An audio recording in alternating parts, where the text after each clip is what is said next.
চাঁদপুরের ফরিদগঞ্জ উপজেলার রূপসা দক্ষিণ ইউনিয়নের নারীরা বাজারে যাওয়া, কেনাকাটা, চাকরি বাকরি, পড়াশোনা সহ সব কাজ করেন। কেবল তারা গত ৫৬ বছর ধরে ভোট কেন্দ্রে যান না।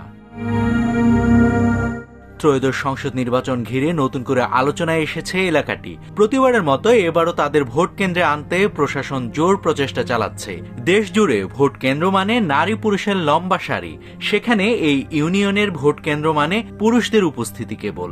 নারীরা কোনো জাতীয় বা স্থানীয় নির্বাচনে ভোট দেননি। কথিত আছে ১৯৬৯ সালে ভারতের জৈনবপুর থেকে পীর মওদুদ হাসান জৈনপুরী রহমতুল্লাহি আনহা এখানে আসেন। সেই সময় দেশে কলেরা মহামারী ছিল। ওই প্রেক্ষাপটে পীর সাহেব নাকি নারীদের পর্দা রক্ষা ও ভোট কেন্দ্রে না যাওয়ার নির্দেশ দেন। যদিও এই তথ্যের প্রমাণ মেলেনি, আর মহামারী বহু আগে শেষ হলেও তারা সেই নির্দেশ সামাজিক রীতিতে পরিণত করেছে।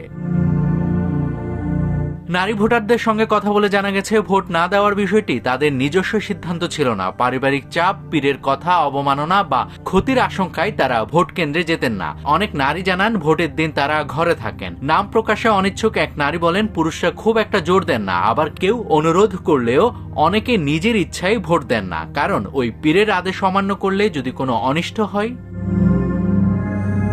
নির্বাচন অফিস সূত্রে জানা গেছে, রূপসা দক্ষিণ ইউনিয়নের মোট ভোটার ২১,৬৯৫ জন। এর মধ্যে নারী ভোটার ১০,২৯৯ জন। স্থানীয় নির্বাচন সংরক্ষিত ওয়ার্ডের সদস্য এবং উপজেলা মহিলা ভাইস চেয়ারম্যান নির্বাচিত হন পুরুষদের ভোটে। এ বিষয়ে সংরক্ষিত সদস্য হাজরা বেগম বলেন, সময় বদলেছে, এখন নারীরা আগের চেয়ে সচেতন। অনেক নারী ভোট দেওয়ার কথা বলছেন। আমিও চাই নারীরা অধিকার প্রয়োগ করুক।